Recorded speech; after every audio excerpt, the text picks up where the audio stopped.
Hello friends, welcome to miles to go channel. 2023 December മാസത്തിൽ Dubai സമിതി ചേട്ടന്മാരോടൊപ്പം നടത്തിയ ഒരു യാത്രയാണ് ഇവിടെ തുടങ്ങുന്നത്. കൊച്ചിയിൽ നിന്ന് നമ്മുടെ സനലേട്ടൻ എന്നോടൊപ്പമുണ്ട്. മറ്റു 3 പേർ ദുബായിൽ നിന്ന് നേരിട്ടെത്താമെന്നാണ് പറഞ്ഞിരിക്കുന്നത്. അല്ല, ഞങ്ങൾ എവിടേക്കാണ് പോകുന്നതെന്ന് പറഞ്ഞില്ലല്ലോ. ഇന്ത്യയുടെ കിഴക്കൻ തീരത്തുള്ള ഒരു സംസ്ഥാനം, പുരി ജഗന്നാഥേശ്വരൻ വസിക്കുന്ന ഇടം, പ്രശസ്തമായ കൊണാർക്ക് ക്ഷേത്രം സ്ഥിതി ചെയ്യുന്ന സ്ഥലം.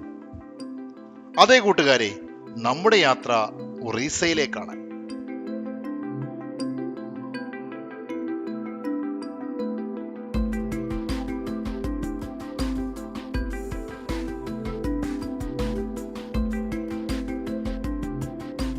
കൊച്ചിയിൽ നിന്ന് ബാംഗ്ലൂർ വഴിയുള്ള കണക്ഷൻ ഫ്ലൈറ്റിലാണ് യാത്ര.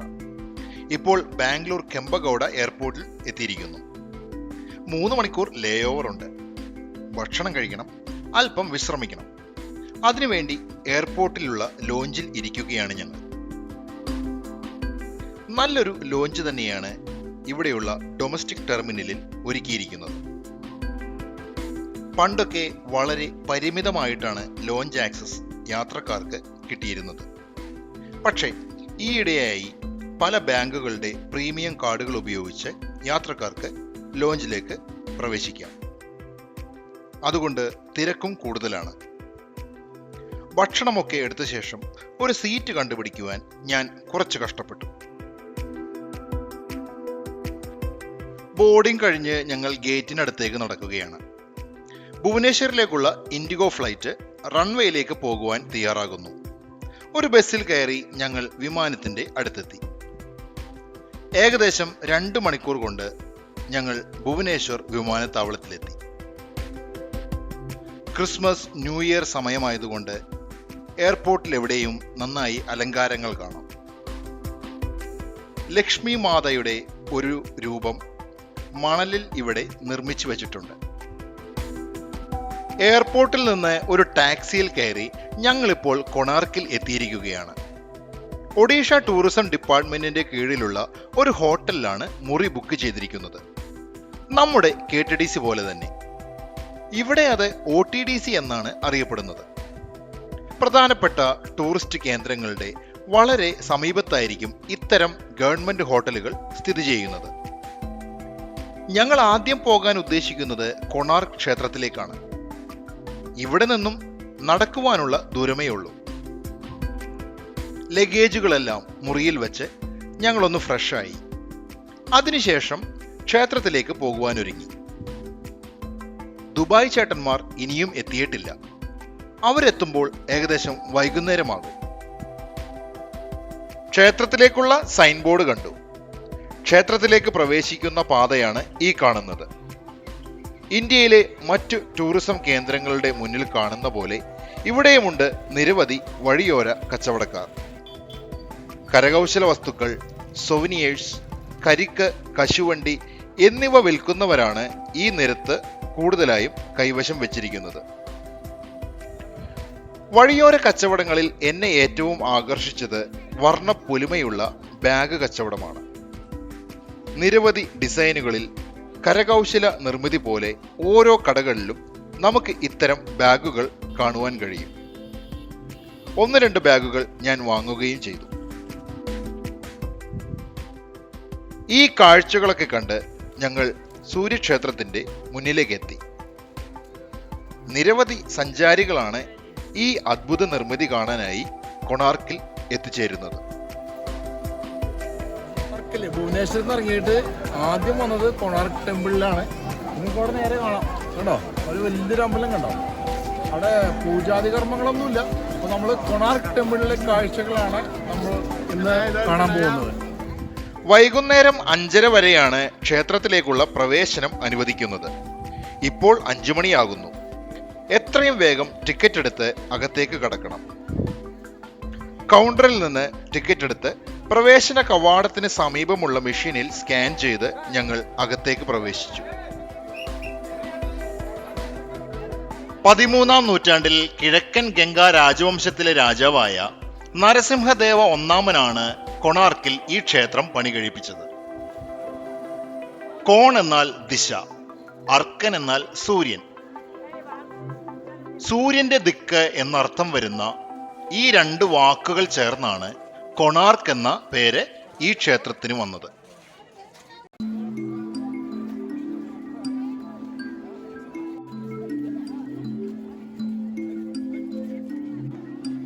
യൂറോപ്യൻ നാവികരുടെ തീരദേശ യാത്രകളിൽ ഒരു പ്രധാന നാഴികക്കല്ലായിരുന്നു ഈ ക്ഷേത്രം.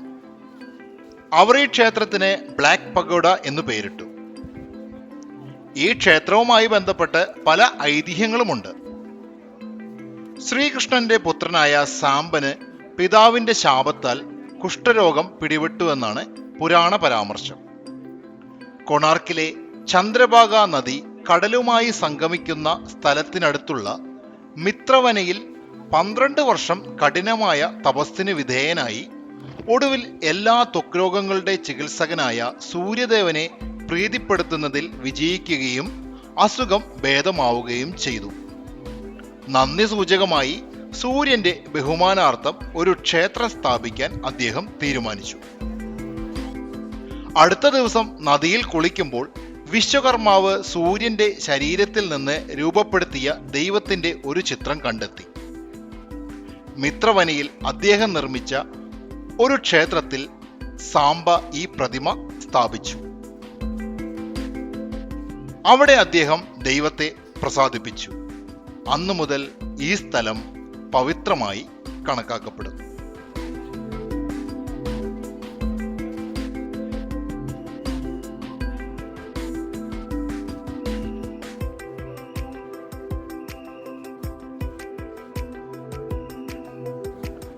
ക്ഷേത്രത്തിന്റെ സൗന്ദര്യം കൂട്ടാൻ വേണ്ടി നിർമ്മിച്ച വെറും ഒരു അലങ്കാരപ്പണിയല്ല ഈ കാണുന്ന ചക്രങ്ങൾ.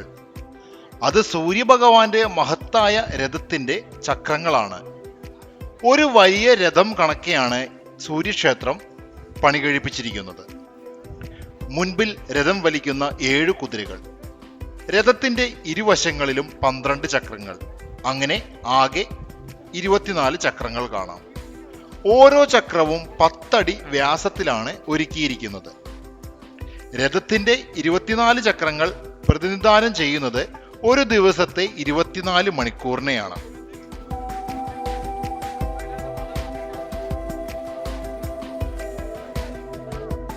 ചരിത്രപരവും വാസ്തുകലാപരവുമായ പ്രത്യേകതകൾക്കപ്പുറം ആത്മീയതയുടെ ഒരു ഇടം കൂടിയാണ് കൊണാർക്ക് ക്ഷേത്രം. സൃഷ്ടിയുടെ പരിണാമവും രാവും പകലും ജനനവും ജീവിതവും മരണവുമെല്ലാം പ്രതിനിധാനം ചെയ്യുന്നുണ്ട് ഈ ക്ഷേത്രം.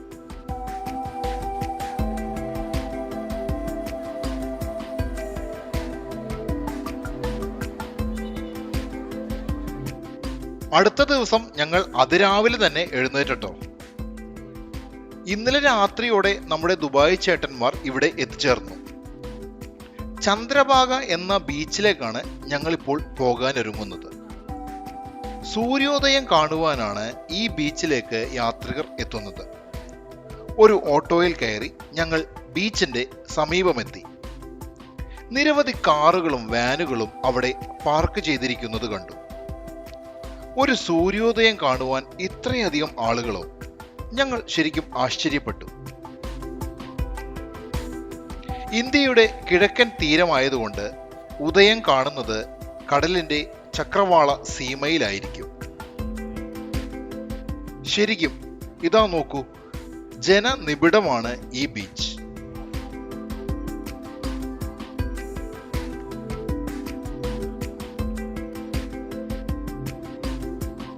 ഞങ്ങള് കൊണാർക്കിൽ താമസിച്ച് പിറ്റേ ദിവസം വെളുപ്പിനെ എഴുന്നേറ്റ് ചന്ദ്രഭാഗ എന്ന് പറഞ്ഞൊരു സ്ഥലത്ത് വന്നേക്കാണ്. ഈ ചന്ദ്രഭാഗയാണ് ഇവിടെ സൺറൈസ് കാണാനായിട്ട് ഏറ്റവും അനുയോജ്യമായ ഇവിടുത്തെ ഒരു സ്ഥലം. അപ്പോൾ നല്ല തിരക്കാണ്, ആൾക്കാരെയൊക്കെ നോക്കി നല്ല ഒത്തിരി ആൾക്കാരാണ് ഈ ബീച്ചിൽ വന്ന് നിൽക്കുന്നത്. കേവലം സൂര്യോദയം മാത്രം കാണുക അല്ലെങ്കിൽ വിനോദങ്ങൾക്ക് വേണ്ടി ബീച്ചിൽ വരിക എന്ന രീതിയിലല്ല ജനങ്ങൾ പുരി, ചന്ദ്രഭാഗ എന്നീ ബീച്ചുകളിൽ വരുന്നത്. ഹൈന്ദവ ആചാരങ്ങളുടെ ഭാഗം തന്നെയാണ് സമുദ്രവും പുഴയുമെല്ലാം. ഉത്തരേന്ത്യയിൽ ഗംഗ, യമുന നദീതടത്തെ ആരതികൾ എൻ്റെ ഉത്തർപ്രദേശ് യാത്രയിൽ ഞാൻ പങ്കുവച്ചിട്ടുണ്ട്. ഇവിടെയും ആളുകൾ തീരത്ത് ദീപങ്ങൾ തെളിയിക്കുകയും പ്രാർത്ഥിക്കുകയും ചെയ്യുന്നു. മണ്ണുകൊണ്ട് ശിവലിംഗ രൂപങ്ങൾ നിർമ്മിച്ച് അതിനു മുന്നിൽ ദീപം കത്തിക്കുന്നുണ്ട്. നിർഭാഗ്യമെന്ന് പറയട്ടെ, ഞങ്ങൾക്കിന്ന് സൂര്യോദയം കാണുവാൻ കഴിഞ്ഞില്ല. രാവിലെ മേഘങ്ങൾ നിറഞ്ഞതുകൊണ്ട് സൂര്യൻ ഞങ്ങൾക്ക് മുന്നിൽ പ്രത്യക്ഷപ്പെട്ടില്ല. ഉദയത്തിന്റെ സമയം കഴിഞ്ഞു എന്നറിഞ്ഞിട്ടും ജനങ്ങൾ ബീച്ചിൽ നിന്നും മടങ്ങിയിട്ടില്ല. ഇപ്പോൾ നേരം നന്നായി വെളുത്തു വരുന്നു. എങ്കിലും രാവിലെ ഇങ്ങനെ ഇളം തണുത്ത കാറ്റിൽ ബീച്ചിന് മുന്നിൽ നിൽക്കുന്നത് ഒരു സുഖമുള്ള അനുഭവം തന്നെയായിരുന്നു.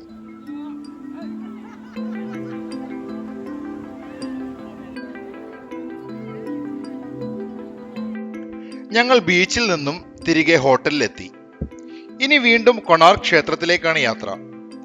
ഇന്നലെ ദുബായ് ചേട്ടന്മാർ വളരെ വൈകിയാണല്ലോ എത്തിയത്. അതുകൊണ്ട് ഉച്ചവരെ കൊണാർക്ക് ക്ഷേത്രത്തിൽ ചുറ്റിക്കറങ്ങണം. ബ്രേക്ക്ഫാസ്റ്റിനുള്ള സമയമായിട്ടില്ല. ഞാൻ പതുക്കെ ക്യാമറയുമായി ഹോട്ടലിന്റെ പുറകുവശത്തുള്ള ഭാഗങ്ങളിലൂടെ നടന്നു. പഴയ ഗ്രാമീണ കാഴ്ചകളാണ് ഇവിടെ കാണുവാൻ കഴിയുന്നത്. ചെറിയൊരു നടപ്പാത, അതിന് ഇരുവശവും കുറ്റിച്ചെടികളും മരങ്ങളും നിറഞ്ഞ വലിയ ഭൂപ്രദേശങ്ങൾ. അങ്ങിങ്ങായി ചെറിയ വീടുകൾ കാണുന്നുണ്ട്.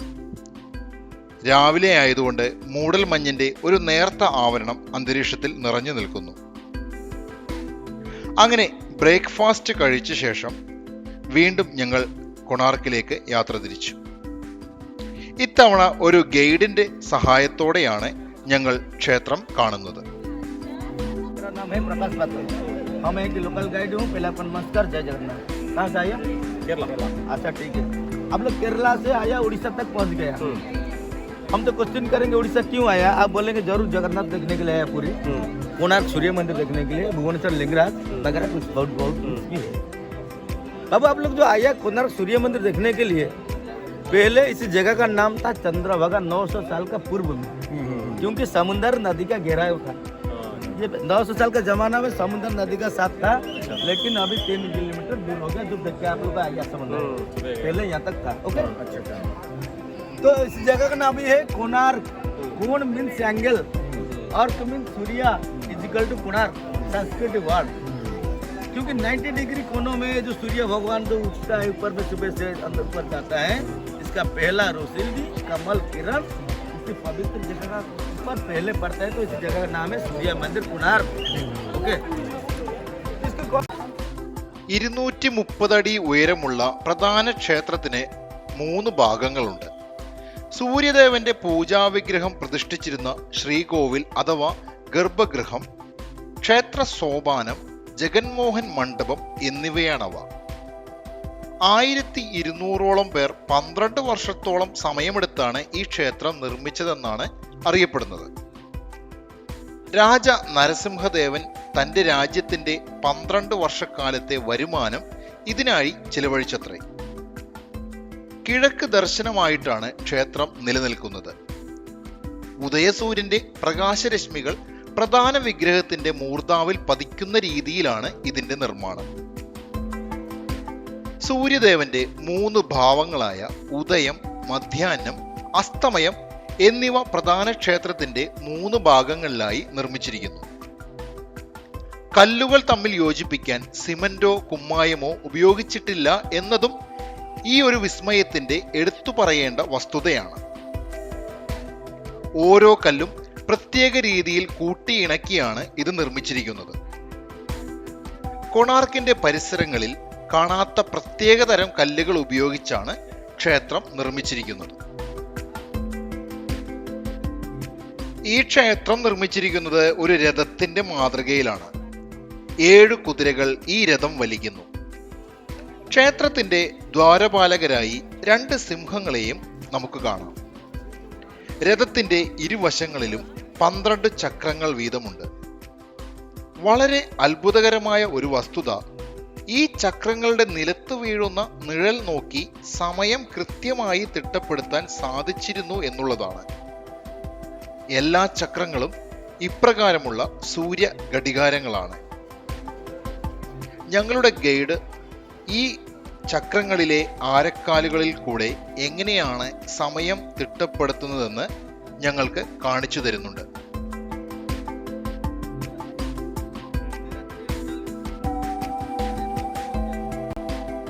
വാത്സ്യായന മഹർഷിയുടെ കാമശാസ്ത്രത്തിൽ പ്രതിപാദിക്കുന്ന ലൈംഗിക ചേഷ്ടകൾ ഇവിടെ ശില്പങ്ങളായി നമുക്ക് കാണാൻ കഴിയും എന്നതാണ് ഈ ക്ഷേത്രത്തിന്റെ മറ്റൊരു പ്രത്യേകത.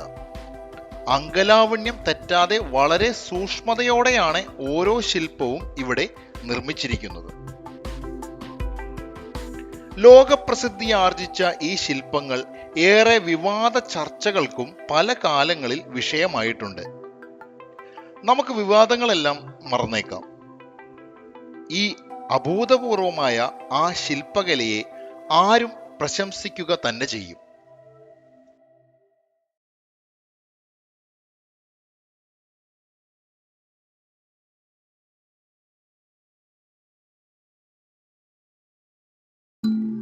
കല്ലുകൾ കഥ പറയുമെങ്കിൽ കൊണാർക്കിലെ വിശേഷങ്ങൾ ഒരിക്കലും പറഞ്ഞാൽ തീരില്ല. കഥകൾ പറയുന്ന ചുമരുകളും കണ്ട് രഥചക്രങ്ങളിലൂടെ സമയപരിക്രമണവും ചെയ്ത് കൊണാർക്ക് ക്ഷേത്രത്തിന്റെ പുറത്തേക്ക് നടക്കുമ്പോൾ സമീപത്തുള്ള ക്ഷേത്രത്തിൽ നിന്ന് വാദ്യഘോഷങ്ങൾ മുഴങ്ങുന്നുണ്ടായിരുന്നു. ആ വാദ്യഘോഷങ്ങൾ കേട്ട് പ്രൗഢിയോടെ നിൽക്കുന്നു നമ്മുടെ കൊണാർക്കിലെ സൂര്യക്ഷേത്രം. നന്ദി, നമസ്കാരം.